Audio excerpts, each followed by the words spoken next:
Well, ladies and gentlemen, wrestling fans, I know it's been a while, but I am Tom Colhue and I am jumping onto YouTube, Twitch, and Twitter at the moment, or at least trying to jump onto all three of those things to try and talk about tonight's upcoming Monday Night Raw.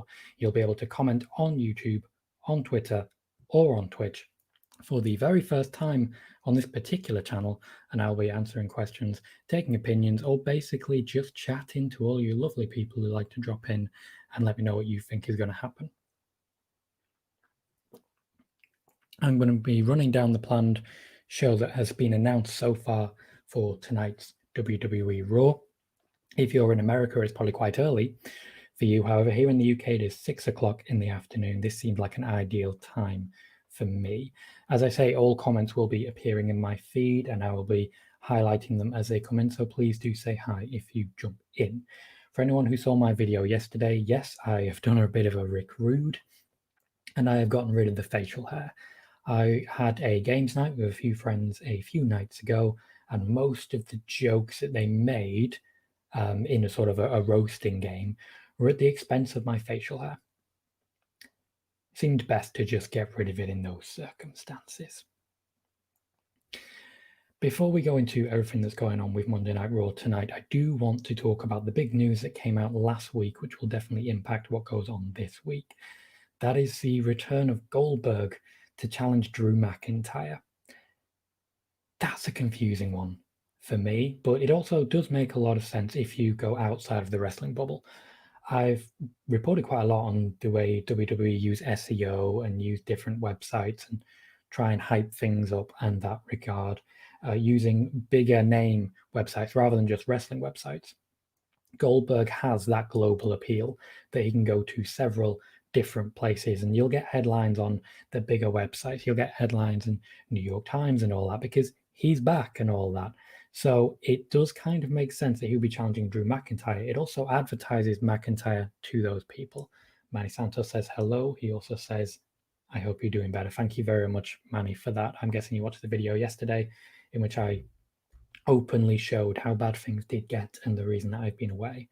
I am now back, and hopefully I will be back for the long term. I am planning to do these Raw and SmackDown previews every week. I'm also planning to do a few more things that you may see. It's why the TV that was here has now vanished to over here, where I've got all my notes, because I may be playing games on there.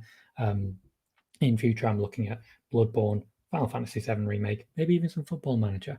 But primarily, I'll still be doing wrestling content as well, including Raw and SmackDown reviews, and hopefully some watch-alongs, because I can now watch it while talking about it. And I have a lot of people who have been following me on Twitter, on YouTube, and the like, who I just want to talk about wrestling with. So hopefully I'll get that chance.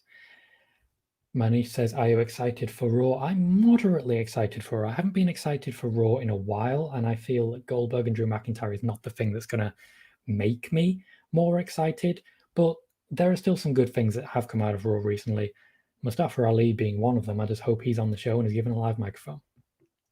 Manny also says, did you hear about Eva Marie coming back? Haven't heard anything on that regard. There was a rumor that she'd sign a new contract. I'm not entirely sure. I haven't been in the bubble as much as I have been in the past recently. So if Eva Marie is coming back, then I look forward to seeing her, and hopefully she's ready for the in-ring rigors. I hope she comes back as the character that she had just before she left, when she was feuding with Becky Lynch, and she had someone announcing that she was away for a retreat in England, and that's where she's been the whole time. I hope we get that. Goldberg will give Drew McIntyre a challenge, and a very different challenge. Goldberg, first and foremost, is someone that Drew McIntyre hasn't beaten yet, and almost the entirety of the Raw roster has been beaten by Drew McIntyre so far. He has been the very definition of a fighting champion, and that's a good thing. However, it's also a bad thing because you run through people very, very quickly, and he did run through people. The first 7 weeks that he was the champion, he beat 7 different opponents. Anand Vaswani says, there were rumors suggesting that Brock versus Drew versus Keith Lee is a planned main event for WrestleMania, but I guess due to COVID and traveling issues, maybe Brock would not be available, so Goldberg. Possible, I guess. That does make sense that Goldberg could be slotting in place of Brock Lesnar, who, as we know, does not have a contract at the moment. So it's a difficult one. I think it would make more sense to just have Drew McIntyre versus Keith Lee, but at the same time, they've had that match now. In fact, they've had that match a few times. So difficult to pitch. But if it is going to be, as has been rumored, a title unification match between Goldberg and Roman Reigns, Drew might have to have something else entirely. Manny says she's signed. She was scheduled for Legends Night, but it didn't happen. A shame. I wouldn't necessarily call her a legend. I think she has a lot more to do in her career before she gets legendary status, but she did actually draw a lot of eyes to the product via Total Divas. Mag says, hello, Mags. Welcome. I look forward to any questions you have to ask, and I highly recommend anyone who is looking for good podcast and entertainment follows Mags as well. Manny says, I think they might be waiting for the Royal Rumble. Certainly possible. That would be a surprise, and a positive surprise, I feel.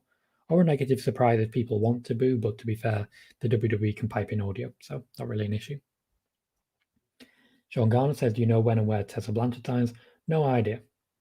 I reported previously about Tessa Blanchard having people fighting for her in WWE. Since then, other people have reported, and now apparently, according to rumor, there is interest from AEW, there is interest from WWE. I have no idea when and where. I'm just excited to see when and if, because I think she's a very good wrestler, but she does bring a bit of drama with her. Quite a bit of that. And Anvazwani says, good to see you back. Long time no see. Hopefully you're back now full time. My intention is to be back now full time. A large part of that is going to be trying to make money doing this. So having people commenting, asking questions, clicking like on these videos, these are really great things for me. That really helps these videos reach a wider audience. And I need that if I'm going to succeed. At the same time, I'm on Twitter right now. So that lets people from Twitter sign up to, I believe it's Periscope, the system they use, and they can ask questions there. So even if you're not on YouTube, you can still engage, you can still get things going. And I'm also launching on Twitch over at twitch.tv/Tom Colahue. You can follow me there, and that's a way that hopefully I will be able to garner an income pretty quickly, but we will see on that regard. Guinness Gamers also says, welcome back to YouTube, Tom. Thank you very much. Guinness, you've been here since the beginning, and I very much appreciate the people who are here now. More questions, cool. Anan says title unification, not needed. They had already tried this before by having WWE World Heavyweight Championship, and it was okay-ish. To be honest, not a great move to do now. I do agree with that. I think it would be a bad move. I think Raw and SmackDown are very pleasantly separate.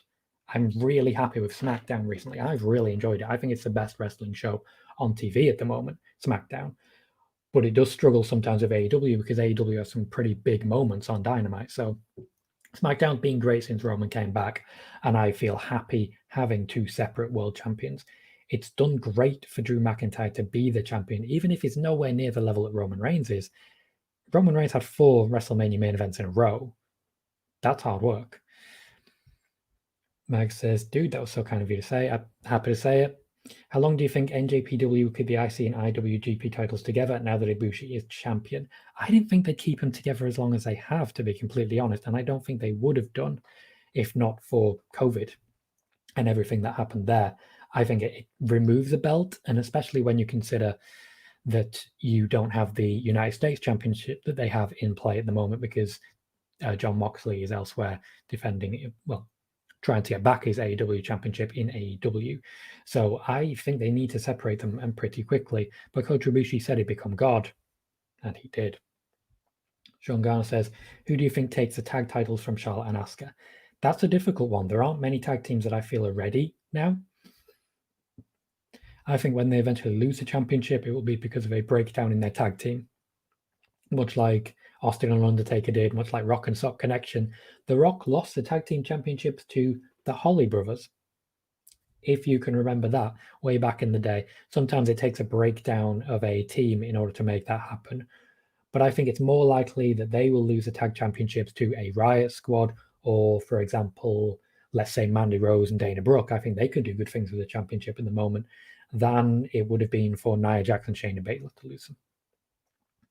Guinness says, sorry about everything you've been through, Tom. Glad to have you back. I appreciate that. Thank you. I'm not planning to talk about it too much, but for anyone who doesn't know, I did upload a YouTube video yesterday detailing essentially everything that went on and trying to push back against some rumors which were unwelcome. He also says, who's your preference for the 2 Rumbles? For me, Rhea and Jay White, fingers crossed. This is one of the things that I always like talking about. I'm a big fan of Jay White. I love talking about Jay White. He is one of my favorite wrestlers, definitely my favorite in New Japan, probably second favorite only to Becky Lynch, to be completely honest. But I don't think he's signing for the WWE. This is one of those rare occasions when, despite the fact I've not reported anything for a while and have no intention of doing so, I can point to a pardon me, a report a year ago where I said that WWE were interested in Jay White and were putting a package together. So I don't personally see it. I think Jay White is very happy there. As I mentioned in that report, he seems very happy there, and I think he'll be staying there for a long time. Mag says, what is the ceiling for John Silver in your opinion? I have not seen a lot of John Silver, but I like what he does on social media. And for me, that's the thing that really engages me. It's not necessarily things like a great wrestling match, because I'm more of a sports entertainment fan than a wrestling fan. I've seen great wrestlers and I really admire great wrestlers, but if you can't talk, I don't get invested. So it's good to have that. And I think that gives him quite a naturally high ceiling before we even consider his wrestling talent. And says, if you come on Twitch to invite Zelina Vega and AJ Styles, I don't think I'll be able to invite people onto Twitch of that particular level, to be completely honest. If I get rich and famous, as it were, I'll give it a shot, but I don't see that happening, to be completely honest. And I am, in fact, on Twitch right now, and someone has commented who I'm looking forward to answering, to chatting with. Guinness Gamer says, I'm loving the Roman character, but there's one detail about him I don't like, the belt. Imagine badass Roman bringing back the big gold world heavyweight. It's a possibility, I suppose. I know that's considered a very attractive belt, but I don't think it really suits Roman, because it's one of those belts that looks great when you wear it, but Roman very rarely wears a belt. I do feel the WWE Championship would suit him more because it is black and he wears a lot of black. However, it looks a lot better than it did when it first came out. Going blue wasn't the worst idea in the world. Manny Santos says, I think they'll lose to whoever wins the Dusty Women's Classic. Certainly possible. And I think that opens a lot of options as well, especially if Rhea Ripley is one of those. I believe they're being announced, but I haven't checked them out just yet because I don't want to spoil it for myself. Noob and Co, welcome. I am always really grateful when you drop my name in your tweets about the roll call. I would really appreciate that. Says how I'm doing lately. I've been better. I'll admit that. Things are not tremendous, but they're a lot better than they have been. If you're not sure what I'm talking about, I did put a video up yesterday detailing where I've been and how bad things got. Fries, who was generous enough to buy me a subscription over on Twitch to the Going in Raw podcast, and I am very grateful of that. Gives me a comment on Twitch saying, good to see you back. Thank you very much, sir. And I look forward to delivering hopefully a lot more for a lot more people. Thank you very much for tuning in. Anan says, your take on Sami Zayn's booking, another waste of a talent like Mustafa Ali and Ricochet and also Cesaro. I appreciate your opinion there. I don't necessarily agree with it, though. I think he was the Intercontinental Champion for a while. He's been given a live microphone a lot more than the people you've mentioned there. I think he could do better to vary his message a little bit more. But I think it's difficult at the moment because SmackDown is showing a lot of recaps. It shows they don't have much faith that people are watching week in, week. That's a shame. But I think Sami Zayn has been booked pretty well, especially the fact that he was in the Gauntlet match, at least in a main event. He could do more, but I think with a heel champion at the top and heel enforcers with him, it's not like we can have Sami Zayn versus Jey Uso.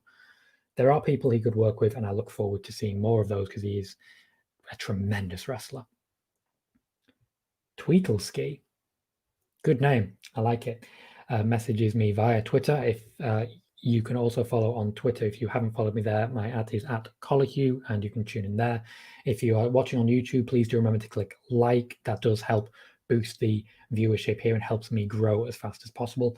Tweedleski asks, do you think they ruined The Fiend during that awful Seth Rollins finish? He's never been the same. I would agree he's never been the same. However, I won't necessarily say it was that match finish that ruined him.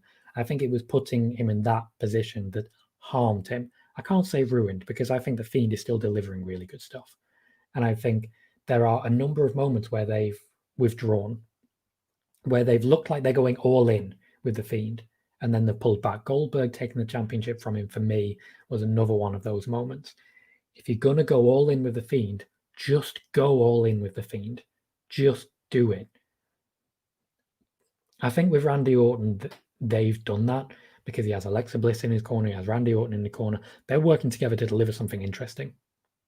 But essentially, it gives the man behind the mask, a little time off. And you probably noticed that The Fiend does take sort of regular time off, at least out of the public eye. This could be because the man in question requests time off. The WWE have been known to be quite open to that recently. However, it also keeps him from being overexposed. And for me, that is a very good thing, because that's a character that could very easily be very overexposed. Sean Garner says, who do you think beats Asuka for the Raw Women's title? Charlotte. I think Charlotte beats Asuka for the Raw Women's title. I wouldn't mind it being Becky, though. She just has to hold on to it for a bit longer. I would like to see another Charlotte versus Asuka match at WrestleMania if Asuka is going to win it. That's what I would like to see. That also means that a SmackDown winner of the Royal Rumble can challenge Sasha Banks. I would love it for it to be Sonya Deville. I would love it to be Bianca Belair. There are lots of very good options on SmackDown. Hanan says, what's the status of Eric Rowan after his appearance on AEW tribute episode to Luke Harper? I don't believe he has signed. He goes by Eric Redbeard now. I don't believe he has signed with AEW. I think that was just a guest appearance. However, I will attempt to reach out to him, maybe get an interview and find out, because I know he's a very interesting man with a lot of different anecdotes he can share. So I think that could be an interesting conversation. Guinness says, what's your thoughts on the return of King of Strong Style Shinsuke? Could he be a Rumble outsider?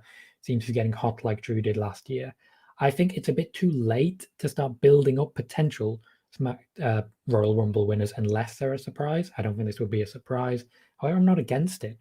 I would be surprised, given his booking recently, if he ends up being a double Royal Rumble winner, though. Very rare, those.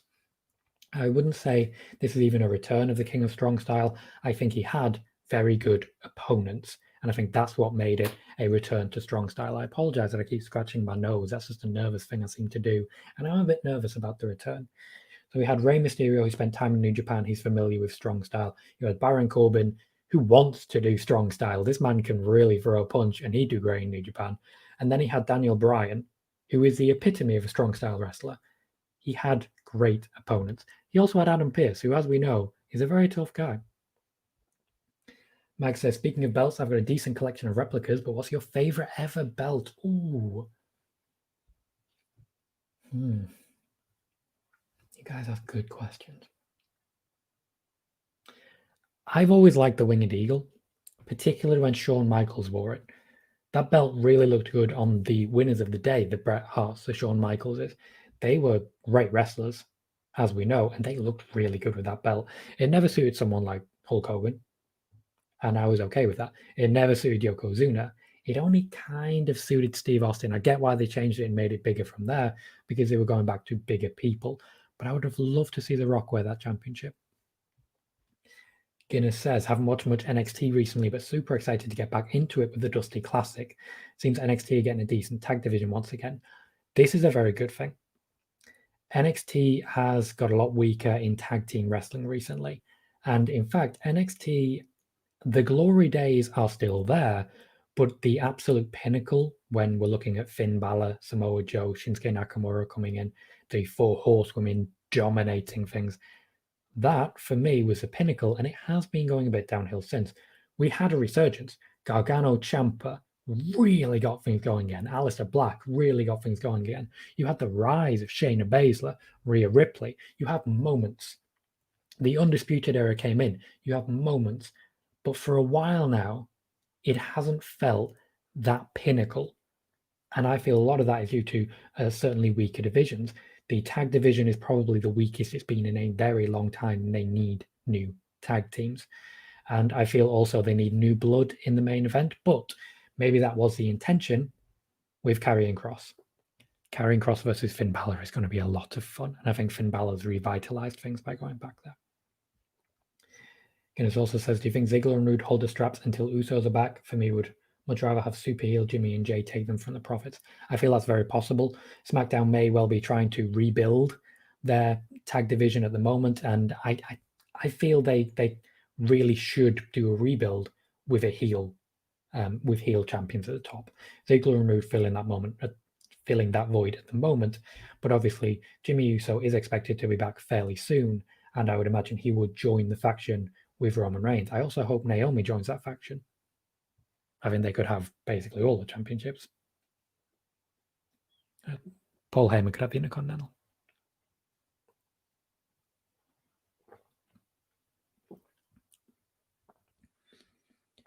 Noob says, who do you think should turn heel first, Asuka or Charlotte? I would say Asuka because her first heel run was good, but I believe that Asuka will be more serious like Roman or something original. I feel if we go to Kana, we will have a really good heel Asuka, but I think people want to boo Charlotte. I think people want to boo Charlotte more, so I would definitely go in that direction personally. Sean Garner says, who wins the men's and women's Royal Rumble matches? You guys are doing me in today, I tell you. For women's, like I said, I would like it to be Sonya Deville. I think Deville versus Banks would be a great feud. I would also like it to be Bianca Belair. The favorite at the minute for the women seems to be Alexa Bliss. I'm not against that either. I don't know if Asuka versus Bliss would be particularly great in ring, as I feel that they don't have particularly beneficial styles to each other, even though they are good wrestlers. And obviously, Asuka tremendous. We all know that. But character-wise, and this is why Alexa Bliss is one of my favorites, character-wise, they both have something special, and that's a way they could gel perfectly. Absolutely perfectly. I would love to see that. Via the men's, if The Rock's not going to be in it, then there are some possibilities. Daniel Bryan seems the obvious one at the moment. But there are a few more people it could be. I would like to see Bobby Lashley get another shot at Drew McIntyre. That would launch him into the stratosphere. Sheamus is a possibility. He would become a two-time winner there. But I'm not sure. I'm really not sure. Not Goldberg. Brock. I would love Brock to come back and just start throwing people out in the Royal Rumble. That'd be funny. Oh, but who'd he go for? Title unification. Goldberg and Brock Lesnar again. Everyone wants that. Anand says, is there a possibility of Charlotte Flair turning on Asuka after the Rumble and winning the Raw Women's Championship? Meanwhile, Rhea Ripley winning the Royal Rumble and challenging Charlotte at WrestleMania. There is certainly a possibility of that. There's a possibility of anything happening. I would really love it if Rhea Ripley did win the Royal Rumble. Her appearance in the Royal Rumble a few years ago is one of the highlights for me. I've always been a big fan of Rhea Ripley, as I'm sure most of you are aware of, because I sing her praises a lot. And in fact, I wrote a piece on Bell to Bells, I think 2.5 years ago now, saying that she would be the breakout star. And I'm really happy to say that I got that one right. You never know when it comes to who you think are going to be breakout stars. Ed Fry says, with the rumors that originally Roman was having a short title reign, is it likely that he doesn't hold it through Mania, or at this point are we looking at him holding on until WrestleMania 38, where we will be more likely to see fans in turn The Rock versus Roman? It's a difficult one. There have been lots of things changed as regards Roman's title reign. Jey Uso, in an interview with Sam Roberts, openly said, we were supposed to have one match. We were just supposed to have one pay-per-view match. They ended up having two. They ended up having a faction. That wasn't what was planned. Jey Uso openly said that wasn't the intention, but it's what they got. And to be fair, I think everyone's happy with that. We got something really good. Roman has been exceeding expectations. I don't think I can actually say that. I don't think I can say Roman has been exceeding expectations. I think he's been exceeding fan expectations, because I think a lot of people knew how good Roman could be in this role, and he's delivering exactly what they expected in doing that. When it comes to changes being made, a lot of changes have been made due to COVID. A lot of changes have had to be made due to COVID. They've had to push things back. They've had to push the draft back. They had to do everything like that. I could still see The Rock versus Roman happening, but I think, to be honest, it's more likely now than ever before, because The Rock is less busy now than ever before because he can't film all the movies he was doing. It's an interesting one. We'll see. We'll see. Mag says, as regards our earlier conversation on belts, great pick with a winged eagle. Man is a red block WWE logo Intercontinental title that was held by Steamboat and Matt Show. God, I remember that. Oh, long time ago. Those are some fancy belts. They really knew how to make them back then. We've had some ridiculous ones since. John Garner says, what shows will Rhea Ripley and Damian Priest be on when they get called up? Not sure, obviously. I feel Rhea Ripley will go to Raw. I would be excited about that. And I think the SmackDown division is really strong already and doesn't need her. Whereas I feel Raw needs a bit of fresh blood at the minute. They seem to have a lot of tag teams and pretty much nothing else. Damian Priest as well, I can see going to Raw, even though the report was that he would be coming up on SmackDown. I don't think SmackDown needs people. I think SmackDown has got a really good collection of people right now. And to be honest, I don't really want to see that change. I think you could stick with this group for another year and a half, and have new stories that develop. I think you could do a lot with it. like a lot. Guinness Gamer says, have you seen the Apollo and Heyman promo on? Fair enough. On Talking Smack, it was awesome and makes me want to see them together. Heyman is just so good. Wish him and Cesaro had worked years ago. I have seen some of it, clips that people have shown on Twitter. I haven't really tuned into the whole Talking Smack yet. It's one of those, though. Heyman always delivers. And in the promos recently, Talking Smack has always been a show that allows people to really show what they can do, particularly in promos. I remember the beginning of the brand split when they had Talking Smack. Baron Corbin made his name there. Alexa Bliss made her name there. And you had AJ Styles, The Miz, everyone who was already a good talker, dominating that field. Dean Ambrose, only turned up the once, but I feel he was a little bit distracted by his wife in that, and she was a little bit distracted by him. They have a very good relationship, what can I say? Sean Garner says, does Edge return at the Rumble? His expected return date was around the Rumble, so I very much expect him to return at the Rumble and get into it with Randy Orton all over again. Once again, I don't expect him to win. Matthew Pace says, after last week's Raw with Goldberg showing up and Drew versus Orton advertised for tonight, Raw really is off to a good start this year. Raw realizes it needs to change, or at least the WWE realizes it needs to make changes with Raw. And that at least is promising that they can start making changes. Looking at the Raw preview, it is a lot of the same. It is a lot of the same. There's lots of tag team matches between the women, or at least some tag team drama. And there's just a lot of information about what's going on with Drew McIntyre and Randy Orton. We've had that feud for 6 months now. 6 months they've been building to this feud. There's a reason Keith Lee's always been there, sort of keeping them out of the ring together. It is a lot of the same. They need to change things up. Goldberg is a change, but it's not necessarily a change that's been very well received by the hardcore fans. It has been pretty well received by casual fans, though, but we'll only really know that for certain if we see a spike in ratings this week. We saw it last week, but people are always going to tune in for Hulk Hogan. Now I don't know why. Guinness Gamer says, hopefully it isn't for ages, but who do you think will eventually dethrone him? Has to be Big E for me at the moment, but also if he's champ for over a year, someone may emerge. We're talking Roman Reigns here. I think Big E would be a very good challenger. He's the Intercontinental Champion at the moment, and it feels like he's been put in that division for a while. It feels like they'll build him slowly, or maybe the plan wasn't to push him that high to begin with, and he was just, this is the level that they expect him to be at. We'll see as time goes on.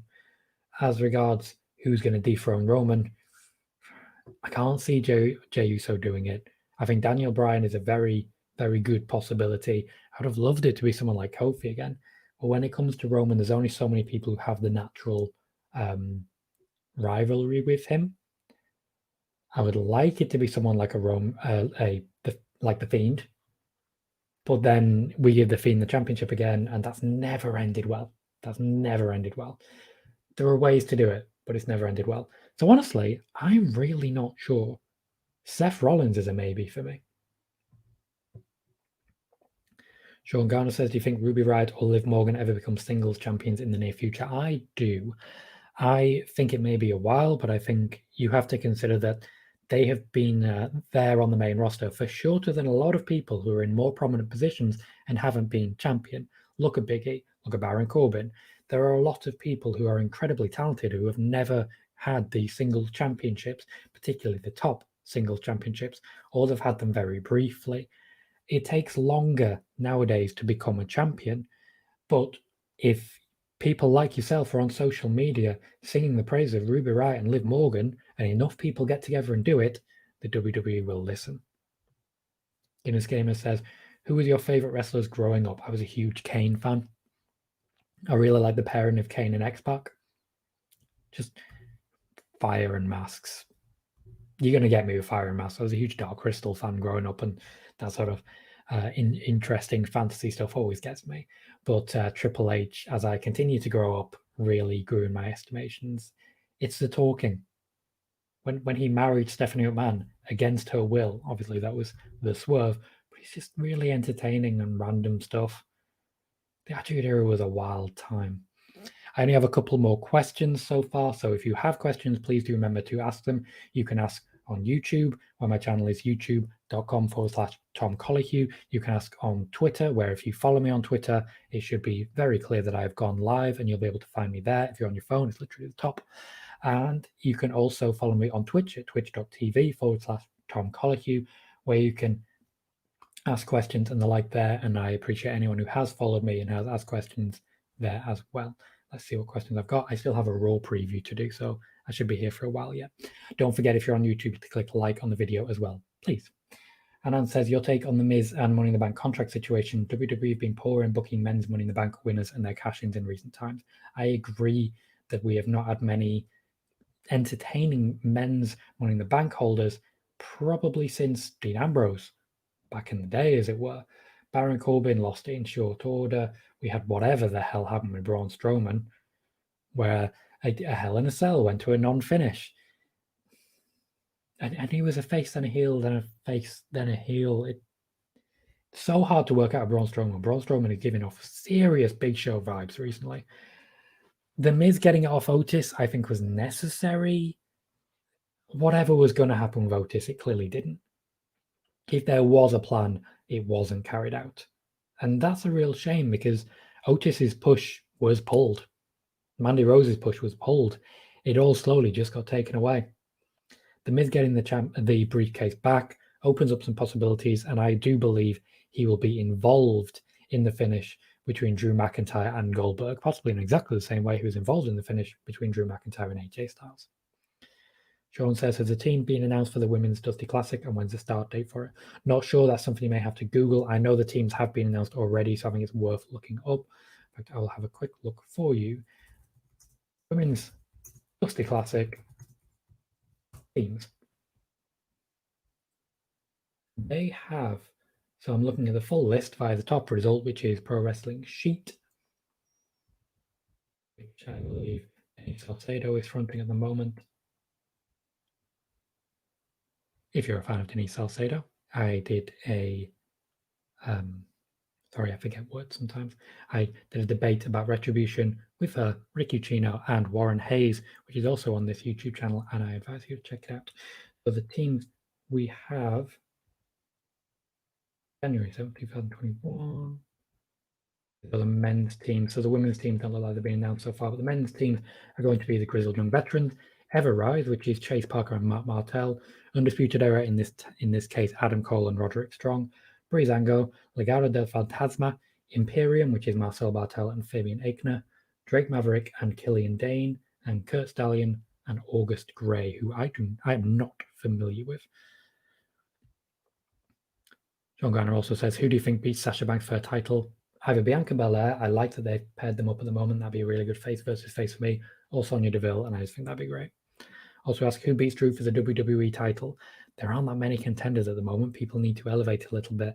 I think Keith Lee is basically officially out of the running at the moment. I think Randy Orton is officially out of the running. The Fiend is probably the next person to really smash against Drew McIntyre, and I think the Fiend versus McIntyre may be a Mania match. And also says, you think Riddle will turn heel on Jeff Hardy and then have a dominant run on Raw? Honestly, he's not looking good as a babyface. Matt Riddle is always going to be Matt Riddle. Whether you say he's a face, whether you say he's a heel, he's always going to be Matt Riddle. And that makes it kind of hard to put him into certain boxes and the like. Because if he turns on Jeff Hardy, he's still going to be there saying, bro, I just did it. It's hard to get a promo that makes me personally connect with Matt Riddle. I feel maybe I just haven't had enough weed in my life. I don't personally get it. Good wrestler, though. I do have a bot on Twitch, or at least some sort of message that I can't get rid of because I'm not over on Twitch. Let's have a look at my stream manager over there. I do not know what I'm doing, gotta be honest. I'll have to get some mods over there. Right. Anand says, your take on rumors suggesting a Booker T return. I've not heard those rumors, and I would be very surprised if Booker T returns to the wrestling ring. I think he's very happy with that. Ed Fries raises a very good point. I just need to work out how to do that.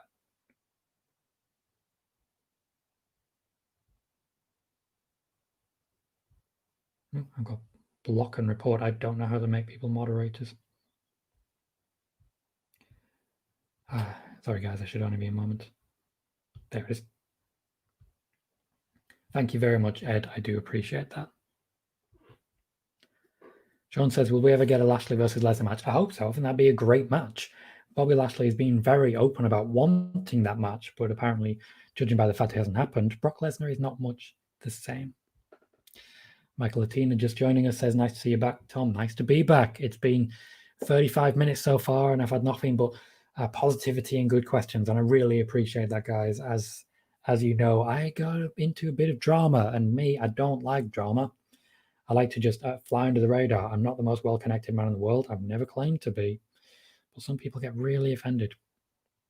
Guinness says, I hope Hurt Business don't break up, but it's looking likely for Cedric Alexander to turn on them or for him to be kicked out. Would love a slow build and Cedric ousts MVP similar to MJF with Jericho.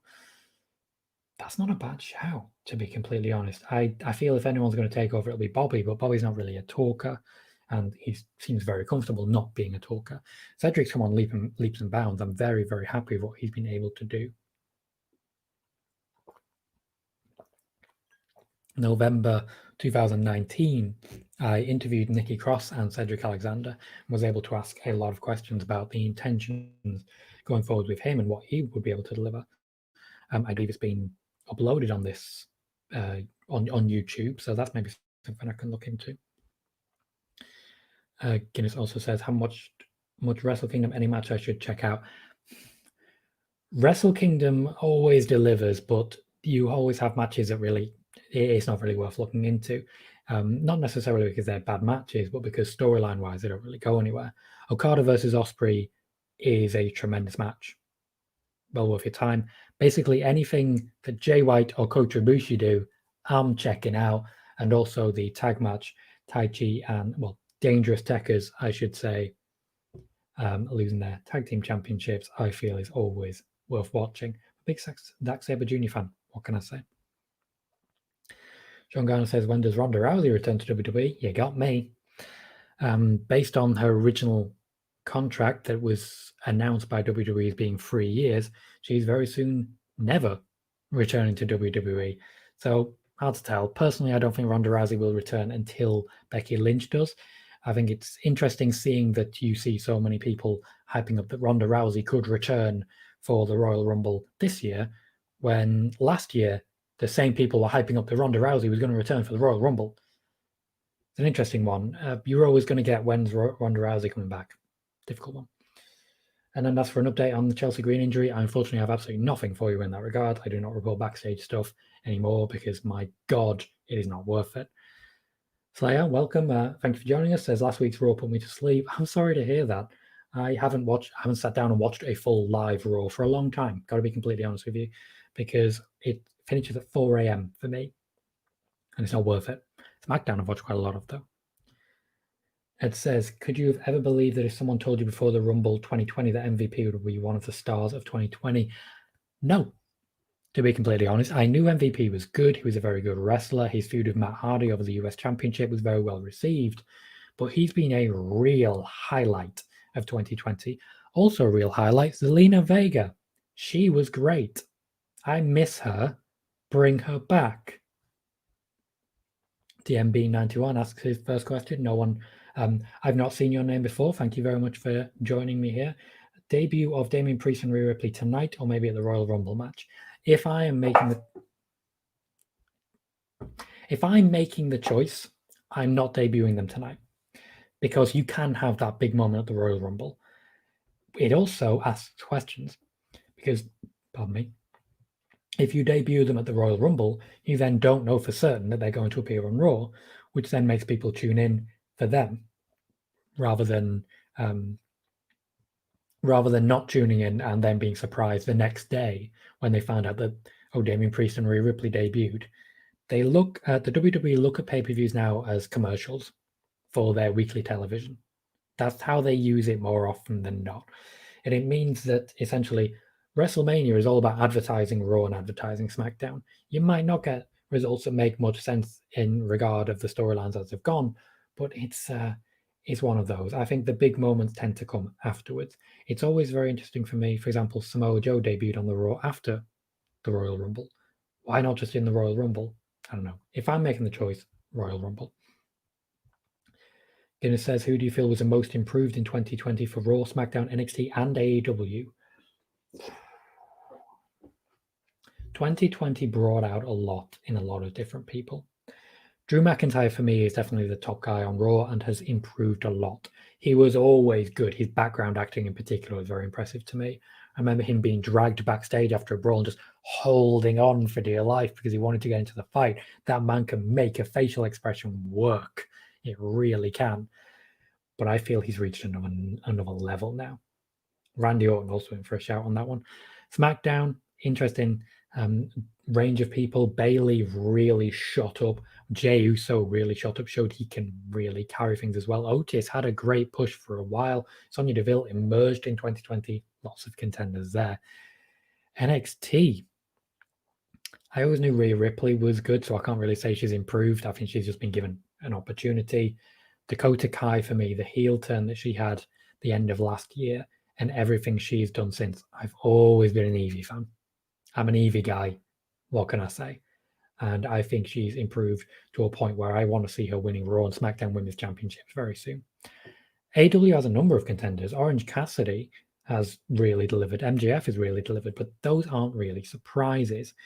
When it comes to most improved, it's really quite hard to say because a lot of people are delivering more than you ever expected. I think the Dark Order has settled into a really good rhythm now. They learned a lot and they really benefited from Brody Lee and the efforts he made. RIP to Brody Lee. And I hope everyone, like his family and his fans, are doing well, since the amount of messages on Twitter, like it's Saturday, you know what that means. That really warms my heart about that one. AEW, it's really hard to say. There are a lot of tag teams that have shown what they can do. Kenny Omega dipped and then rose back up. For me, Lance Archer, he's tearing things up. And Anne says, how about Samoa Joe winning the Royal Rumble and challenging Roman Reigns at WrestleMania? Would love that. Would prefer to see Samoa Joe versus Drew McIntyre personally. If he's been cleared, and there is so much talk, every now and then you hear that he has been cleared, and then you don't see him wrestle, I would love it if, say, number 21-22, his music hits, he steps up from the announce desk, takes off his shirt, just goes crazy. Give me that. Guinness says, reckons there's any chance WWE try a cinematic match for the Royal Rumble with no fans? Possible. The fact that they have no fans hasn't really stopped them from using cinematic matches. And it's been a while since the last one, really.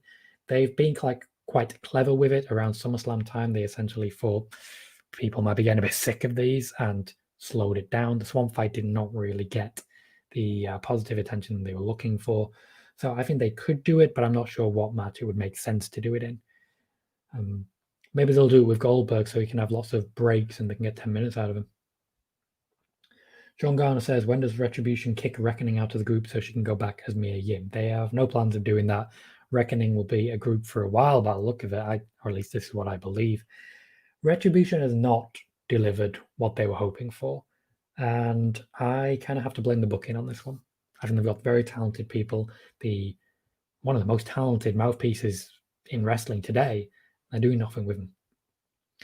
Michael Latina says, you think Charlotte will end up beating Asuka for the Raw Women's belt? I think so. I hope not. I hope we'll get a rematch and Asuka will win this time, but I won't get my hopes up. Sean asks, when will WWE get fans back? When it is safe for WWE to have fans back, they will get them back immediately. WWE exists to make money. Vince McMahon literally hears coins dropping in his sleep. And no, I'm not saying that as a suggestion that he should sign Okada. Noob says, do you think Cardi B will be involved at WrestleMania 37? I believe that Charlotte Flair will represent Cardi B to take on Lacey Evans at WrestleMania 37.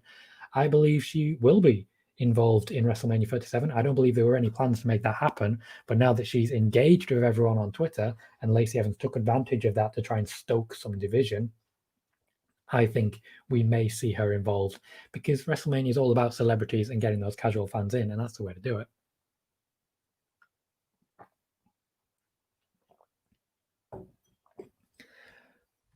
Anan says there are rumors of backstage politics against Ric Flair. Is this true? Couldn't tell you. There are always rumors of backstage politics against everyone. I tweeted recently, if I had $1 that every time I heard someone say, oh, this person's got backstage heat, I would be rich. And then John Robertson, a comedian that I follow who works on Twitch, one of my favorites from the UK, chimed in with, and this is where Meltzer says, he does have $1 for every time someone says that they have backstage heat. That's, he cracks me up, that guy. But yeah, I have no idea. Not a clue. Guinness Gamer says, have you watched the Broken Skull session on the network? Just watched Drew and Bailey's episode. Super informative and a great look behind the curtain with the always awesome Austin. Steve Austin has really turned into a very good host, I've got to be honest, and I'm really happy with that. When you look at his work with The Undertaker, when you look at his work with Triple H, with Vince McMahon, he asks good questions. He has a very good research team as well that can bring up images and everything. He's got a good team around him. I am planning to watch the Drew McIntyre and Bailey one soon. Bailey first, because I think I'm just personally more interested in that. I'm very happy with the journey she's taken over the last year or so, and I think she'll have a lot of stories worth telling. Anan says, where is Velveteen Dream nowadays? I haven't heard about him in recent times. It's hard to tell. I would imagine he's on creative hiatus where they just don't have any storyline for him, but Velveteen Dream goes missing quite often. Jofo in the Ring says, what's up, everyone? By all means, have a chat with Jofo in the Ring. He seems to be looking to engage with people. Welcome to the YouTube channel. You can also follow me on Twitter. I believe you already do. And you can follow me on Twitch. Twitter is at Colohue. That is, as in my nameplate, COLOHUE. Twitch is twitch.tv/Tom Colohue. And if you are just joining me here on YouTube, please do remember to click like on the video. My previous video talking about why I came back got about a third of them downvotes, which is not particularly flattering when you consider what I was talking about. Great fun. Ed over on Twitch says, is it time for WWE to think about phasing out a couple of names in the women's division to move some of those NXT women, start to get some up on the main roster, possible drops being Natty and Tamina? I would never like to see Natalya dropped down to NXT, as it were, even though it's not necessarily a drop anymore. You look what Finn Balor did, it is more of a move sideways. I think Natalya is of huge benefit to everyone with her experience, and she's been involved in the training of almost every woman on the roster now. So I would like to see her always in that top level, as it were, even if she doesn't always get a lot of screen time. If she doesn't get screen time, she's still very valuable to the women there. However, I do get what you're saying, and I think some moving around would be beneficial. I think there's a few people who could do very well in NXT, not just necessarily Charlotte. I think we could get a whole host of new matches. For example, Io Shirai, Dakota Kai versus Sasha Banks. I know we've had Io Shirai versus Banks, but it was really, really good. Really, really good. And you could swap some people out. For example, you could move Ripley and Baszler for a little bit. I'd like to see what Jax could do with a dominant run in NXT, for example. And I think there's a few people who maybe would just enjoy being there for a year stint. Bailey, for example. Naomi has talked about wanting to go back to NXT. Lots of possibilities. Sean says, will we ever see another celebrity wrestler at WrestleMania ever again? Yes, definitely. Any opportunity that the WWE has to have a celebrity wrestling at WrestleMania, they will take. They like making money. Guinness Gamer said, who would you say is the most underutilized on main roster WWE? Garza on Raw, Cesaro, or Gable on SmackDown for yourself? It's a good question. There is a lot of talent there. Like, I know Liv Morgan has been used a lot more recently, but I think she could be used better. I'm glad to see they're using Carmella again, because for a long time she just wasn't there. Naomi, as I mentioned recently, is someone I'd like to see used a lot more on SmackDown. Chad Gable is one of the best wrestlers in the world. Why is he so rarely wrestling? Garza, I completely agree with. I'm a big fan of Angel Garza, and it was interesting because they made the new Raw graphic, and there's Angel Garza. Where is he? Where is he? Buddy Murphy as well for SmackDown. Lots of people on SmackDown. This is one of the reasons I don't want them to change the roster around. Anan says, which version of Kane did you like the most, 90s or 2000s? Personally, 90s Kane was just inhuman and fantastic. I agree with that. 90s Kane for me, when he had the full outfit, the mask, and way before he took the mask off, his tag team with X-Pac was at that time, as well as just the dominant Kane who won the championship pretty much immediately. the one who worked with Paul Bearer, the one who took 3 tombstones to put down. That was my guy. God damn it, Guinness Gamers. I knew someone was going to ask me this question, and I kind of hate you right now, like in a good way, but I kind of hate you right now. I'm going to take a minute with this one because, to be honest, it's a difficult question. I would put Becky Lynch at the top. I don't think that'll surprise anyone. I'm a huge Becky Lynch fan, and I was putting her at the top well before we got to the point at which everyone else was putting her at the top, because I had her in the in previews and predictions. I had her winning the first Women's Money in the Bank. She didn't do that. I had her win the first Women's Royal Rumble. She didn't do that, but she got there. Charlotte after that, you can't look past Charlotte. She's an incredible wrestler. She has won a lot of championships. So for me, even though a lot of people love Sasha Banks and Bayley, I love Sasha Banks and Bayley. The 4 horsewomen are so far up here that being ranked at the bottom of them is still so far up here, but I have to rank someone. I put Bayley above Banks.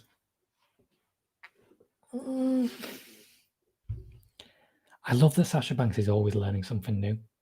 She is constantly showing something new in every match. Her level of effort is incredible. And she is just constantly showing it, constantly showing it, constantly showing it. The development, the learning. She's never satisfied. And that's great. Bayley, for me, is a better seller. John Garner says, when will we see Eva Marie and is Sonya Deville an authority figure on SmackDown? Really not sure. If it's been confirmed Eva Marie is back, then I'm sure we'll see her soon.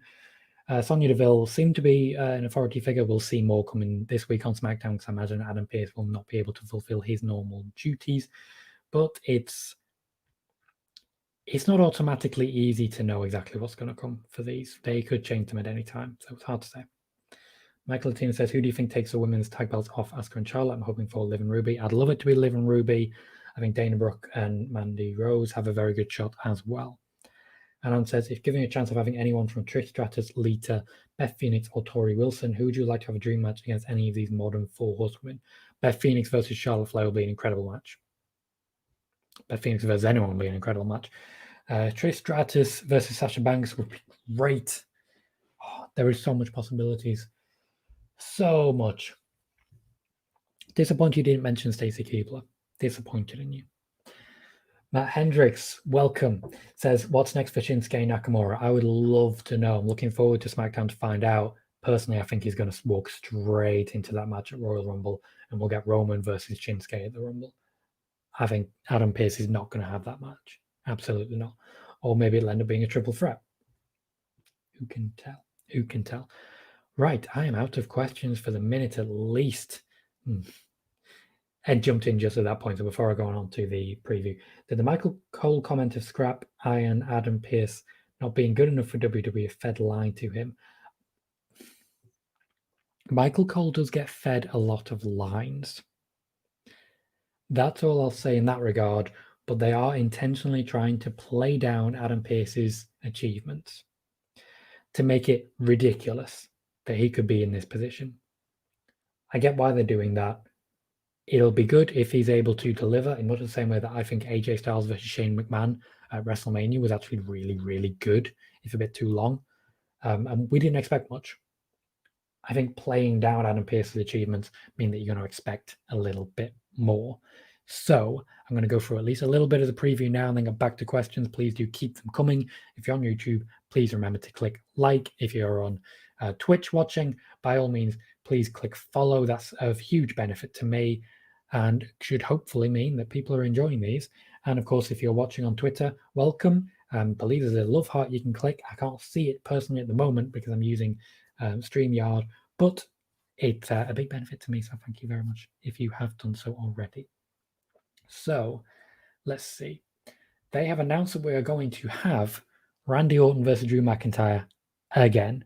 The WWE Public Relations team did announce that it would be for the WWE Championship, but that tweet has been deleted, and at no point has WWE main channels suggested that it's going to be for the championship. That suggests to me that Drew McIntyre is going to lose. Could this be because of Randy Orton? Could this be because of The Fiend? Could this be, pardon me, because of Goldberg? So many possibilities, none of which are going to be satisfying. I don't think we're going to see a clean finish, though. I just don't. Who do you think is going to win between Drew McIntyre and Randy Orton? Also, there was, of course, drama between Ric Flair and Charlotte Flair with a trip. If Ric Flair is still there, will we see more of this? Are we going to see another tag team match with Charlotte Flair and Asuka against someone else, or more likely the exact same team? I think that is more likely. Nothing being announced that I'm aware of at the moment. However, I'm really excited to see more of Ric Flair flirting with Lacey Evans. I was really upset when I saw Ric Flair kissing Becky Lynch sort of against her will. I know it was a planned segment, but I don't think that's a good message to send, and I'm glad the WWE Network deleted that from the show, which I believe was Royal Rumble 2016. However, Lacey Evans has always been a bit more open about with her sexuality, open about the fact that she had Seth Rollins' name written on her arse at some point. She's always been open about the fact that she has a sexuality, and that gives her impetus. It gives her more character and personality, because people do have sexualities and nobody should be ashamed of that. It gives her agency.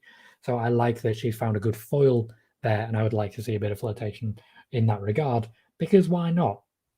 Why not? If Lacey Evans is happy with that as part of her character, it will also make some room for Scarlett Bordeaux, who obviously has that similar sort of character, but hasn't really been able to show it yet. Right, more questions. Sean Garner says, is Sonya a babyface or a heel, and is Billie Kay going to manage the Riot Squad? No idea to either of those two questions. Sonya looks humble, and to me that suggests she's coming back as a babyface. Her appearance on Talking Smack suggested that. Billie Kay looks like she's going to manage someone, but she's not going to manage anyone who wants her. Matt Hendricks says, when does The Fiend come back? I would imagine before the Royal Rumble for a rematch with Orton, but hard to tell. He could be back this week. He could very easily be back this week. But as I did mention earlier, The Fiend does take sort of periodic time off. Matt Hendricks says it seems like Firefly Funhouse match for Fiend versus Orton Rumble match was scrapped. Not necessarily, but this was just a rumor. It wasn't confirmed at any point, so it's possible it was never intended. Sean Garner says, will Triple H ever wrestle again, especially at WrestleMania? Likely. I think he's more likely to wrestle at Saudi Arabia, though. And Ambazwani says, would we see Jim Ross back at WWE ever, considering how open he is nowadays and speaking some bitter backstage experiences with him? Vince McMahon has a history of being very upset and forgiving. He's actually one of the most forgiving people I've ever heard of, because he gets into huge issues with people and then somehow forgives them when they can make him money. Jim Ross has said things which have upset people in WWE. People in WWE have been open about that, but I don't think Vince McMahon would be too upset about bringing him back, certainly because that might negatively impact AEW as well. Matt Hendricks says, since Nakamura seems to be a face again, the handshake certainly seemed to confirm that. Will Nakamura get his old theme back? Also, Stardom announced that Maya Iwatani was physically unwell. Do not the latest. As regards Nakamura, if anyone is not already aware, I work for PW Torch at the moment, and hopefully for the long-term future. I write the Roman Reigns-ometer there, and I've just started a podcast on their VIP network with a colleague, Nick Barbati, which you can check out by going to their VIP section if you are VIP. In the Roman Reigns-ometer, I did say, when it comes to Nakamura, I always felt he's the easiest person in the world to turn face. Just go back to the old theme. Literally, the violinist he used to have walks out, starts to play. I literally have a violin. I should have pulled it out. It's right there. I should have pulled it out for that, but I'm not very good at using it. I have it. It would have been terrible. But you get what I mean. If they would have had that moment where the violinist comes out, plays a tune, you just can't not sing along. But there are no fans at the moment, so nobody was going to sing along. I think they did a very good job with what they had. And I think they really made him a big deal again. Hopefully going forward, they use him well. Talking about the preview.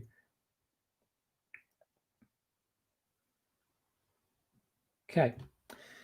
Let me talk about people we haven't seen for a while. Naomi is on Raw. Nikki Cross is on Raw. We haven't seen any of them.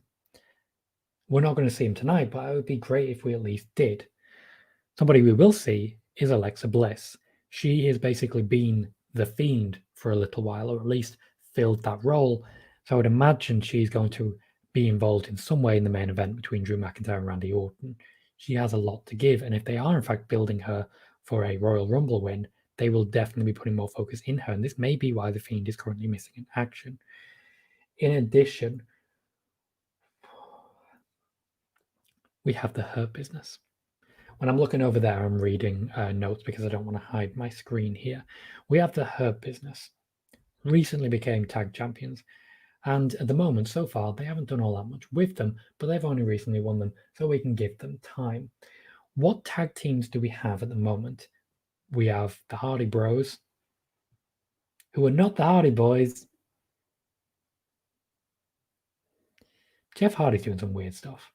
He's doing some weird stuff. But there aren't that many tag teams to really face them once you get past the New Day, especially with the Viking Raiders out. And we actually don't know which brand the Viking Raiders are on because they weren't technically drafted, to my knowledge. We haven't seen Tucker for a while. Otis and Tucker not really a thing. Otis on the wrong side. Anyway, Miz and Morrison maybe could be involved, but that would be heel versus heel. So we need some new tag teams. And to be honest, Lucha House Party aren't it for me, but they have been picking up some wins recently. So it looks like that feud will continue.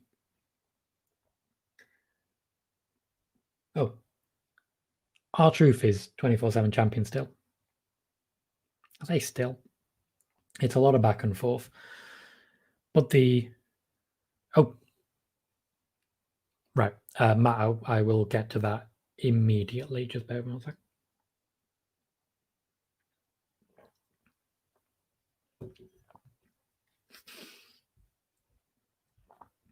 Hendrik says, I never answered his question on my Iwatani, which is true. I did not. Thank you for pointing out that one for me. I don't really know the situation. I will always hope we don't have another Hana Kimura situation. As I think everyone who's watching this channel at any point knows, I am not going to be not defending someone's mental health. I have had a lot of mental health struggles in the past. So I want to be completely honest and open in this. Anyone who's suffering in that way, I really don't want to see that happen. So if physically unwell does refer to that, then we need to see something different in that regard. We need to see her looked after. We need to see her protected. We need to see people checking in on her. I am going to have to go off the question a little bit because as mentioned, first by Manny and then by Michael Latina, I have just confirmed it because I didn't want to say it on my stream. Drew McIntyre is in quarantine after testing positive for COVID-19. The WWE champion has tested positive and is now in quarantine. It looks like he will be, it's a 2-week cycle, so he would be cleared in time for the Royal Rumble, but that throws Raw into all sorts of, that essentially throws Raw out the window. And there's not much they can do about that. This is unfortunately just a thing that happened. I wish Drew McIntyre all the best. I really do. Hopefully he doesn't have symptoms and hopefully he has not passed it on. But there is no chance McIntyre versus Orton is happening. Oof, wow. Instant reactions, I tell you. This seems like a good moment to advertise on YouTube because it's just gone over an hour. But I'm just going to go through the previous questions and then get to this. I may fly through them. Apologies if I do. John Garner says, who would Triple H wrestle if he did wrestle? He's dodged that question in many interviews, I tell you that. Volta would be great, tell you that as well. Matt says, if Bray Wyatt did have a new faction of Alexa Bliss, would you have them retire the Wyatt family name, retired in honor of Brody Lee and name it the Dark Carnival? I wouldn't necessarily name it the Dark Carnival, even though that's a pretty cool name. But I think the Wyatt family name would be retired. Bray Wyatt was a huge proponent of Brody Lee, and he would want to honor him as best he can. And Anne says, do you think we can see Triple H versus Shawn Michaels at Saudi Arabia or at WrestleMania? Shawn Michaels is done, mate. He is full on done. Guinness Gamer says, T-Bar and Mace, I guess, could be a tag team. Good point. Well worth bringing up. Now, as regards what's going on with Drew McIntyre, WWE usually does good things when their back's against the wall, says Matt. Completely agree. I think that's a very good point, and they may deliver something very good here, but it also depends. It depends when Drew McIntyre tested positive, and is he the only one? We don't know for certain that he's the only one. We may be getting more test results coming in as we speak. They may be retesting some people. Hard to say. Andrew Cooper says, get well soon, Drew. Agree with that. Think it's well worth saying. Drew McIntyre has been a beacon of light recently in WWE. He's been very good as a champion, and I don't want anyone to be suffering from COVID-19 if anyone can help it. Matt also says, Funhouse character in honor of Brody. Possible. We'll see. I think that will easily be cleared by WWE, but I don't know if that's something Bray Wyatt would personally want to do. I think he will sort of respect Brody's memory in his own way. Ace Shock says, oh no, I completely get what you're saying. And hope Drew gets well. I do as well. Oof. Well, lot of things going on now. That's sort of knocked me for 6. Matt Hendricks says, first time a world champion is tested positive for COVID that we know about. Yes, that we know about.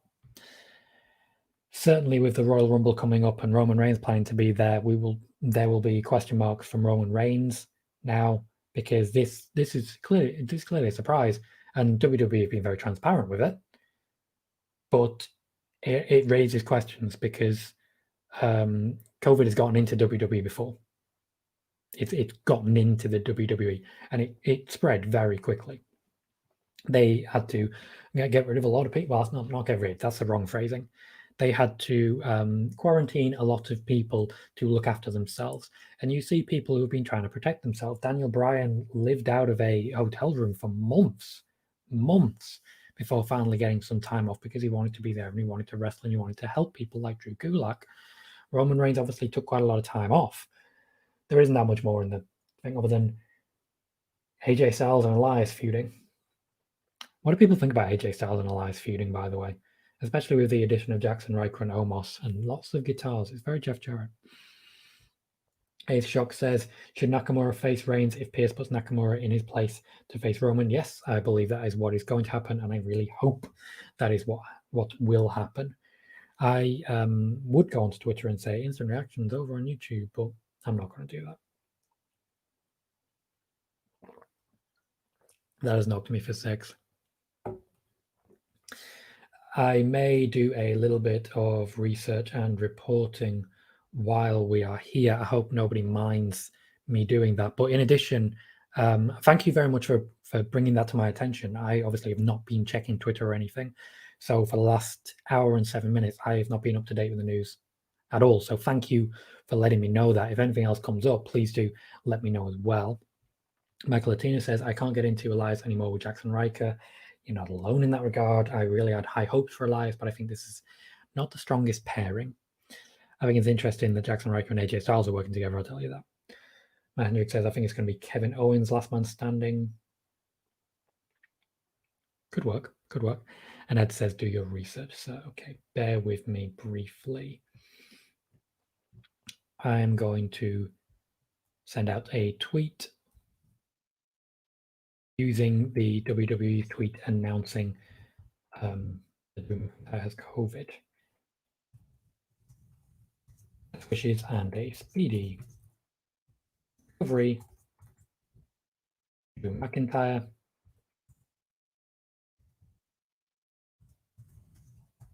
WWE announced that he has tested positive for COVID-19.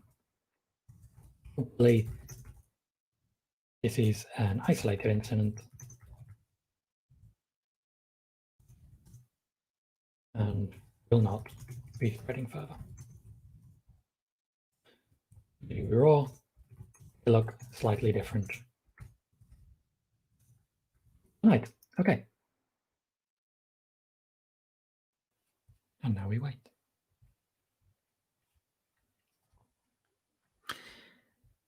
Matt Hendrick says, the first time someone from the main roster has tested positive for COVID. Nope. Not the first time someone on the main roster has tested positive, but I will not be naming any names.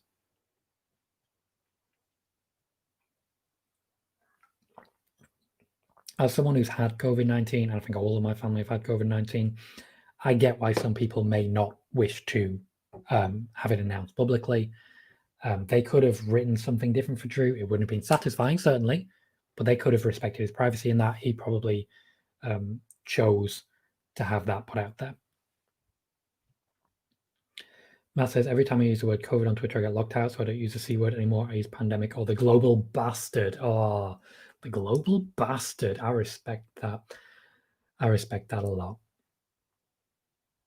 Oh, interesting. Drew McIntyre has been placed in quarantine. They have essentially separated him in that regard from everyone. Dominic Perez says, long time glad to see where's the music. Live streams do not feature music, unfortunately. If there was a way, I would put it in for you. There is background, so potentially I could put in background stuff. There's overlays, there's logos, there's themes, but that's just themes like this. So not really worth it. There's brand color, but no music, unfortunately. So you're just gonna have to live with the annoying sounds of me. I might have to download some open access stuff and just play it in the background, but it'll be tinny as hell. Matt says, my aunt's dad died from COVID last year. Very sorry to hear that. It has taken a lot away from a lot of people. Like the problems I've had, I pale in comparison to things that everyone else has suffered with. I didn't think my mother was going to pull through. I genuinely did not think my mother was going to pull through, but I feel supremely lucky in that she did. Very, very lucky that that happened. And hopefully that's going to be the case here. We are all, I feel, a bit more prepared than we've been in the past. But at the moment here in the UK, things are bad. Things are really bad. I live alone, and that in many ways that is protecting me from potential bad things. As more comes out, I will try and keep you updated, but that does involve a lot of flicking back and forth to Twitter. So I don't really want to focus too much on that. It's really a difficult one. I don't really want to be skipping you guys too much, but thankfully, that's the beauty of teamwork. So the fact that someone brought this to my attention, I believe, was Manny. So I just wanted to scroll up to check. So thank you very much, Manny. Michael Latina also jumped in right there. Matt as well. A lot of people trying to make sure I knew this, and I'm really grateful for that. If you are just joining from any of the different options, I am live on Twitter via Periscope. If you are there, please remember to click the little love hearts. They do help me grow. I am live on YouTube. If you are watching me there, please do remember to click like on there. It does help me grow. And I am live on Twitch. Please do remember to give me a follow there if you haven't. This is my first live show on Twitch. I have 6 followers. Thank you very much to Ed, who is doing doing moderation there. But I think, to be honest, there was only one person, but it'll be a benefit to me even if you already follow on YouTube. If you have a Twitch, please do pop over to twitch.tv/Tom Colahue and follow me there. That's still very beneficial. Right, more questions. Matt Hendricks says, does Damian Priest and Rhea Ripley debut as main roster wrestlers in the Rumble? I don't know when they debut. There are obviously rumors as regards debuts that they were going to make. Damian Priest heavily rumored to have been expected to debut on SmackDown. Rhea Ripley, I would expect, would debut on Raw. This may be the night when they decide they need people on Raw. They need Rhea Ripley. They need Damian Priest. But I'm just not sure what storylines there are for Rhea Ripley on Raw right now. After the Royal Rumble, very different. I would like to see them debut in the Royal Rumble. Ace also says Priest and Ripley both to Raw, in my opinion. I agree. Hendrick says, at least I don't have to worry about Tetsuya Naito joining WWE. He doesn't want to go there. To be fair, if you've heard any interviews from Jay White, he doesn't want to go there either. Ace says Jay White is still contracted to NJPW. Matt says Jay White is totally working people like Kenny did in 2017. Completely agree in that regard. Meltzer has confirmed a report I made a year ago saying that Jay White, even though there is interest from the WWE, he has a very long-term contract, or at least he told people in AEW that he has a very long-term contract with New Japan. 7 years at the time in 2018. It is said that he has said that. Ace Shock says this virus will lose its venom this year with the vaccines. I really hope so. But to be fair, we've heard a lot of different people say it's going to lose its spite. I tell you that. Matt Hendricks says Rhea has already made story with Charlotte. That's a fair point. But then what do you do with the tag team championships? Story's there, and I really want to see that match again. It was a really good match. And Matt also says Naito is awesome. Yes, he is. Yes, he is. I'm a big New Japan fan, as I'm sure most of you guys know. And Tetsuya Naito against Juice Robinson in the G1 is going, Juice, Juice, Juice, when he literally had Juice in a leg lock so he couldn't get out. It's glorious. Glorious. Anyone who isn't a New Japan fan, look up Toru Yano. You're not ready. Amount of drinking, I've been going 75 minutes. Oh, Matt, come on. Matt says trash the tag titles. Nah, mate, there's been some great matches in the women's tag title division. Some really good ones. The TLC main event, Asuka and Kairi against Becky and Charlotte, that was great. Any match that Sasha and Bayley had with anyone. The one down in NXT was great. I believe it was Kai and Nox. That was just fantastic wrestling. You get some really good stuff out of those tag team championships. I just wish they would be a bit more consistent with them. They just can't seem to work out what they want to do. Ed First says, God, Yano is amazing. Imagine him in the 24th title scene. Well, with King of Pro Wrestling, we basically already see that. And it's worth it. It's glorious. Oop, I've lost my cursor. Yeah, the TV's there, but if I move my cursor to the TV, I have to go over there. Ace says, does Yano win a single title this year? I don't think so. I don't think Toru Yano has much interest in championships. I think he's very happy with his place on the card. Much in the same way, I know he's won a championship last year, but Minoru Suzuki seems very happy with his place on the card. That's something you don't really get in WWE, where people occupy a niche and do it very well. You don't have a Toru Yano in WWE. You don't have a Minoru Suzuki in WWE. So it's harder to believe that people are satisfied when they're not winning championships. I believe that Hiromu Takahashi is taking the spot that Nakamura had. Certainly he could, but I think Kota Ibushi's already taken it. I called that one. Matt says a TLC match with Kairi didn't sit well with me when she got hurt. Agree with you there. And that was just a real shame. Literally, she just dropped straight into Becky Lynch's shoulder blade. Knocked herself out for a couple of seconds.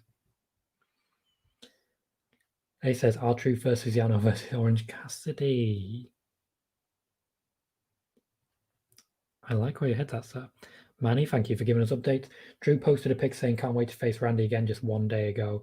So his test may have come back positive today. I expect so, based on that and everything going on. The fact that they've been updating the Orton McIntyre match as it's been going today. They do test people on site. So as you arrive at the WWE, they will give you a test then and there in your car, straight up the nose. You are not allowed on site until you get cleared. Doesn't take too long, especially in a small crowd. I've had one of those tests myself and come back negative in about 20 minutes. So they're pretty effective. It was literally the time for the drive home. That was before Christmas when, I had plans to see people at Christmas, wanted a definitive negative, and from getting that, I self-isolated.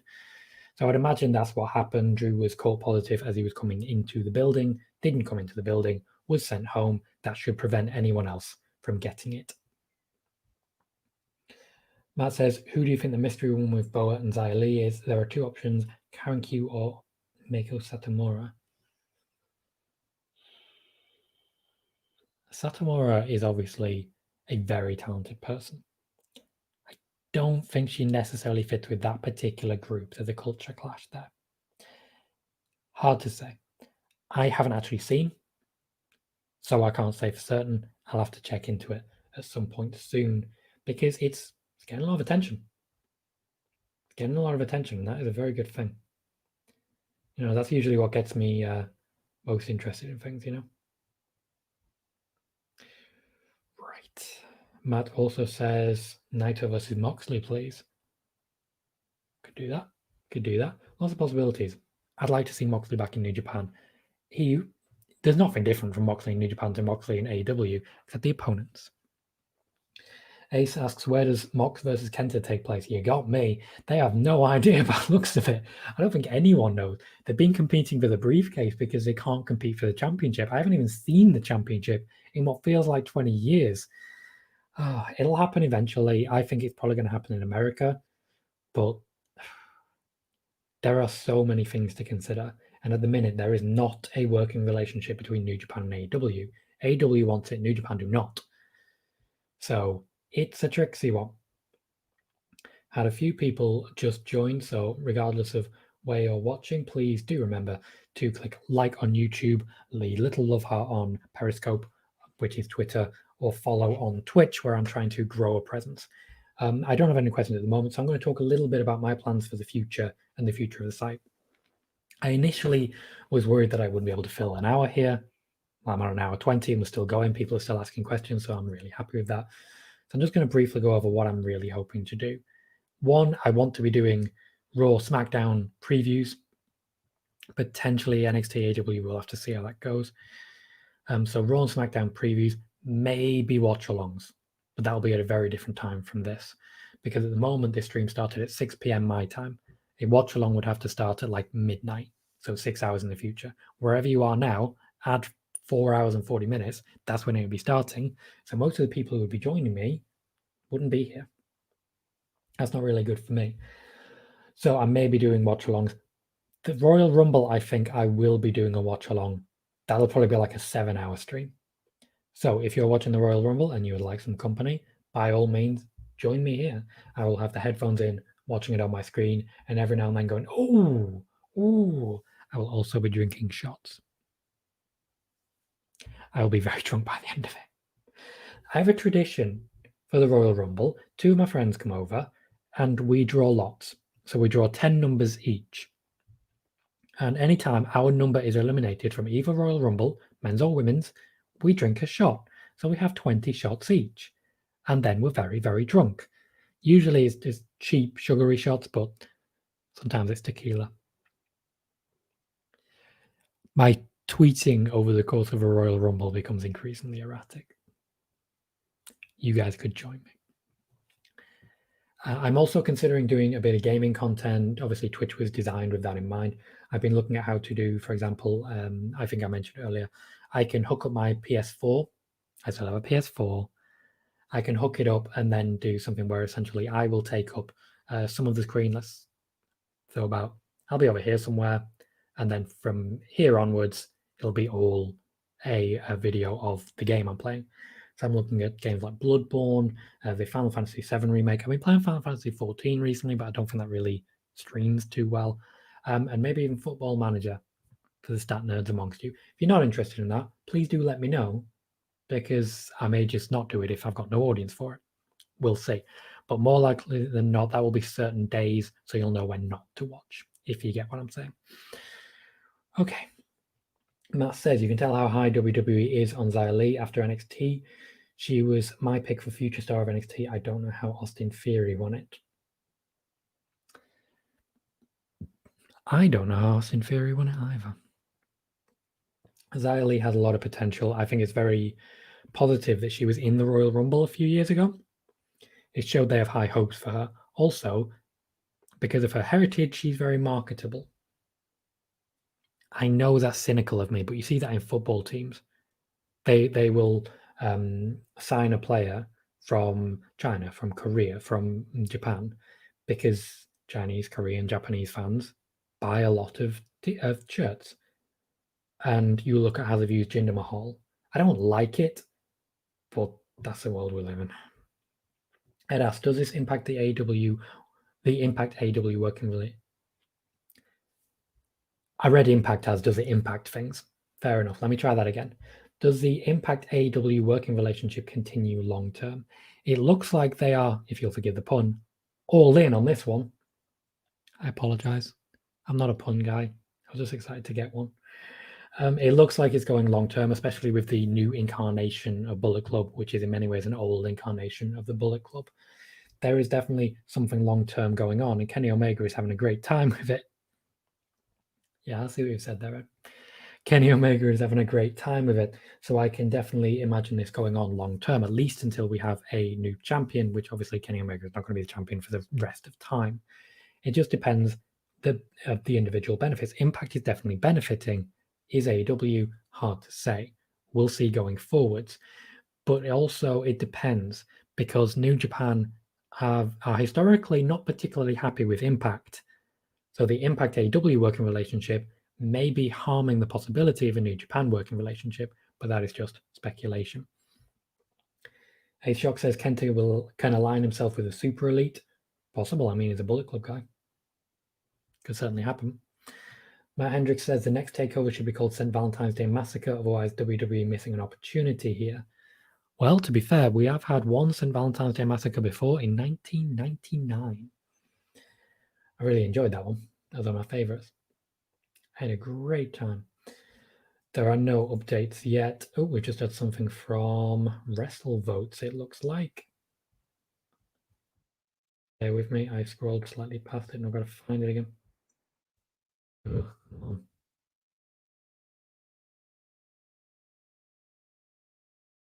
I'm just going to search for WrestleVotes.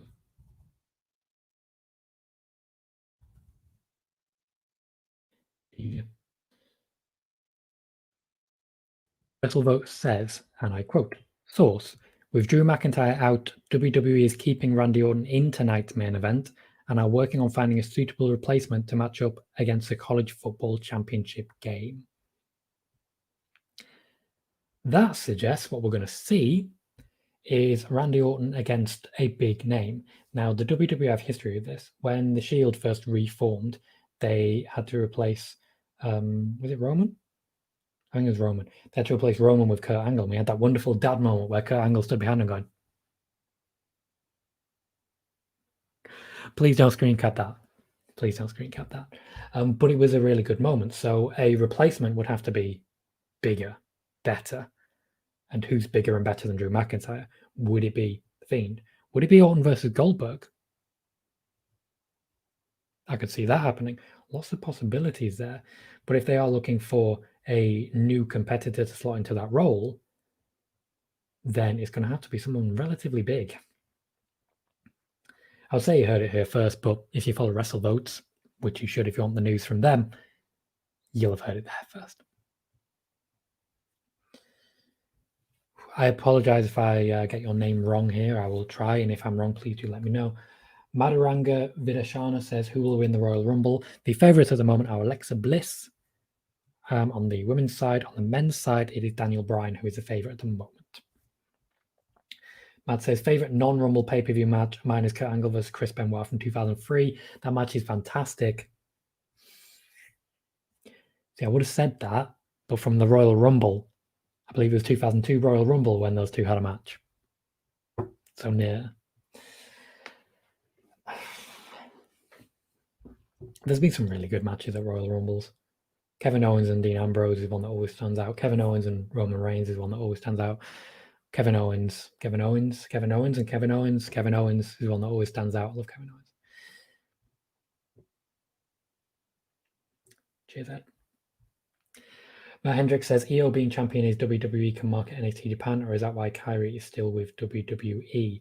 I did a video on this here YouTube channel that you can check out about what is going on with Kairi Sane. She was offered a very lucrative contract to stay with WWE, but not in a wrestling capacity. It means she can't wrestle anywhere else.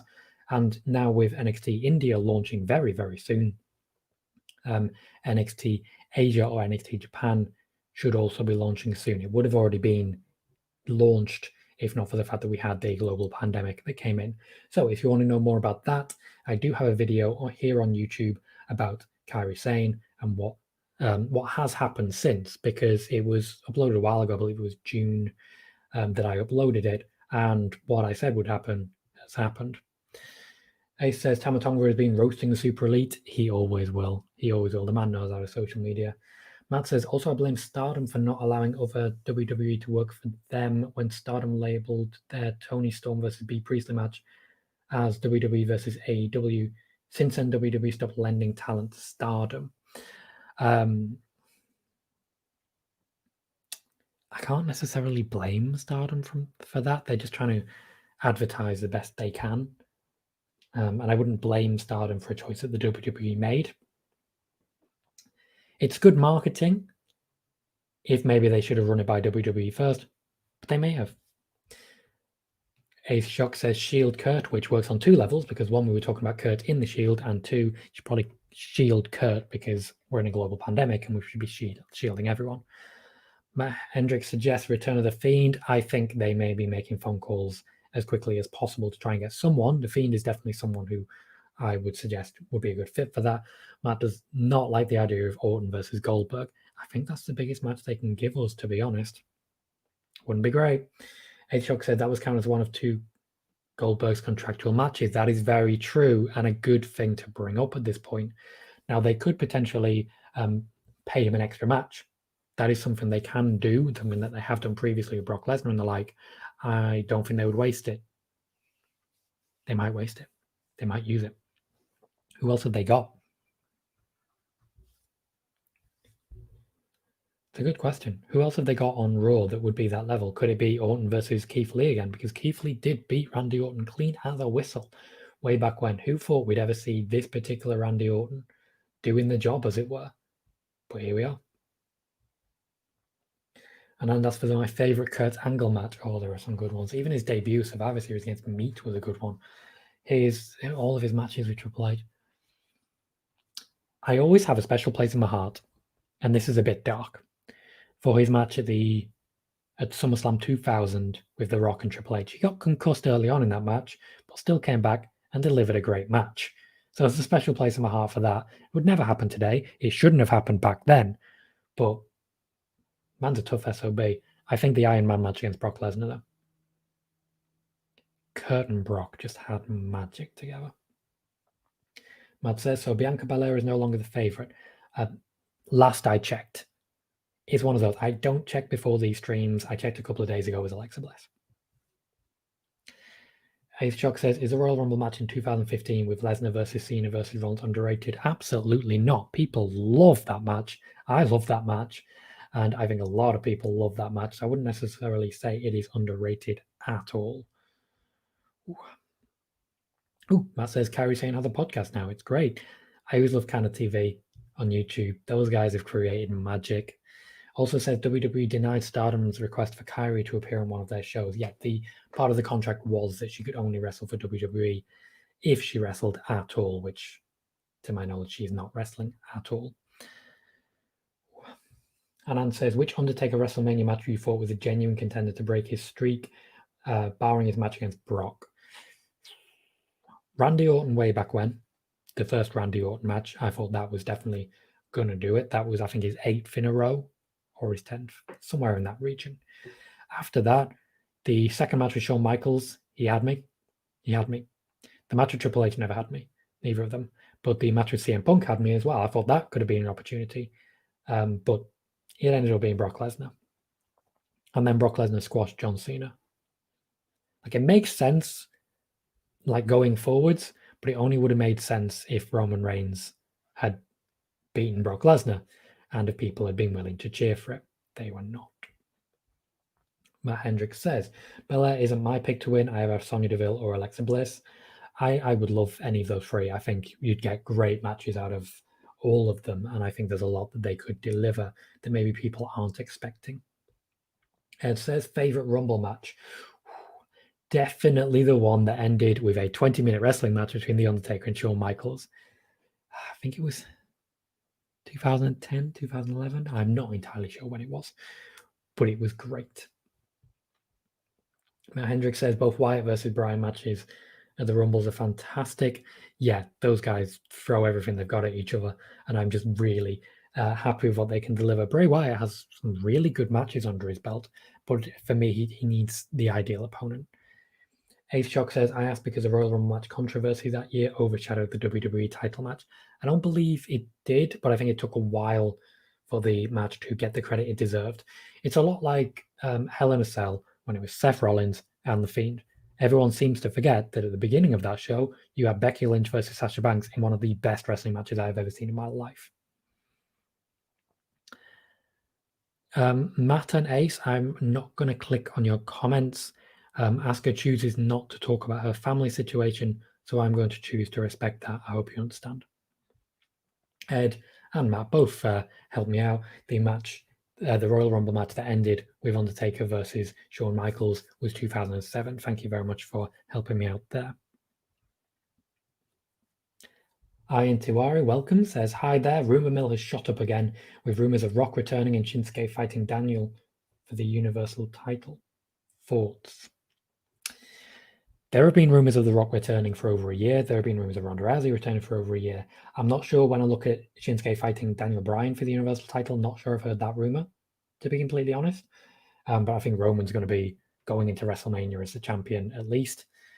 The rumor mill will always go crazy. There will always be a lot of rumors and a lot of people talking about ideas and the like. I can't personally see Shinsuke versus Daniel Bryan. I just can't. Anand says, do you think after his match against Brock at SummerSlam 2014, I guess where Brock squashed Cena, that was the one, Cena was never the same and his booking was also weak, which led to his title reign stuck at 16. My throat's starting to go a little bit dry and all I have is whiskey, so I'm not going to drink that. I don't think that personally. I think Cena did the right thing going forwards. He was humbled by that loss, but I think his feud with AJ Styles was incredible. His work with The Miz in the mixed tag match going into that year's WrestleMania was really very good. His work with The Undertaker wasn't great, but that was more of a talking feud. The actual match wasn't there. I don't think Cena's done badly. I really don't. Also, he doesn't want to overtake Ric Flair. Matt says 2001 is my favorite Rumble. Fair enough. That was a very popular one. Throat's really going. I don't want to cough on stream because people think I have the COVID. He says, should Rhea win the Rumble? I would love to see it. Rhea Ripley is one of my favorites and she can do so much with it. Matt says, Brian wants to feud with Nakamura. That'd be really good. I would definitely like to see a repeat of the match that they had with more time.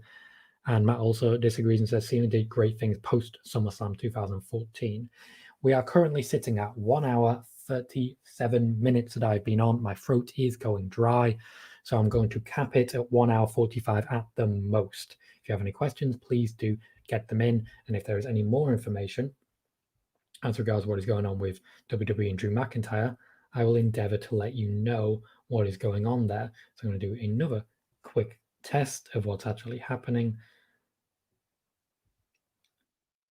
It's a lot of people announcing, re-announcing that he's tested positive.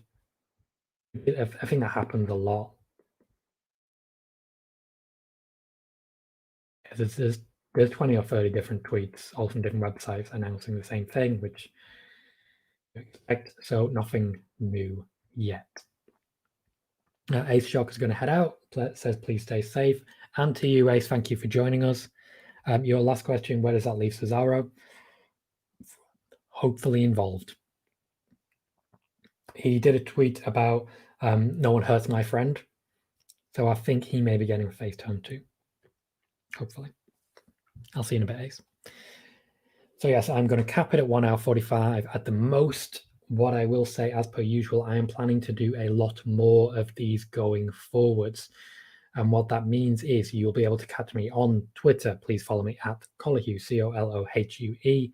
On Twitch, please follow me, twitch.tv/Tom Colohue. Please follow me over there. And of course, on YouTube, please remember to subscribe here, click like on these videos to help me grow. It really does help. If you're wondering where I've been, I recently uploaded a video on that.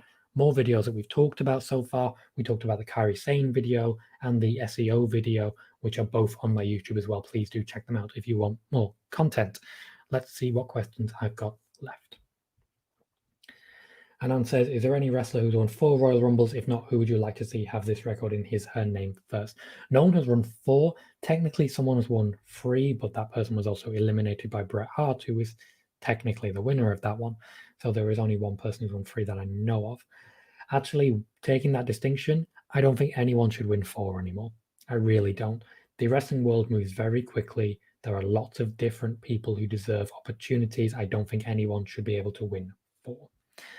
And Matt Hendrick says, I was shocked they went with Nakamura on SmackDown. I thought if Bryan was the one to face Roman at Mania, would it be Bryan instead of Nakamura shining in the gauntlet match? I think they intentionally did that. particularly with Bryan coming so late in the day. There have been so many rumors about Daniel Bryan getting the big opportunity that I think we're all expecting it. And that means it's basically just a foregone conclusion for a lot of people. That works against the rumor mill sometimes, and I am okay with that. We have reached 1 hour 40. I have no more questions. So I'm going to say thank you to everyone joining me. There will be more previews coming. I realize I got off on a bit of a tangent, but I really like engaging with you and answering questions and just talking a bit of fantasy booking. Really enjoy that. Thank you to people who've joined me for the whole hour and 40. You guys are incredible. I do not know how this and this is keeping you entertained. I'm literally the same color as my wall. That's not good. That's not good. But I will say goodnight. Well, goodbye and good night to people. Please do enjoy Raw. Let me know what you think. You can tweet me at Colicu. You can obviously jump into one of these later on about it as well.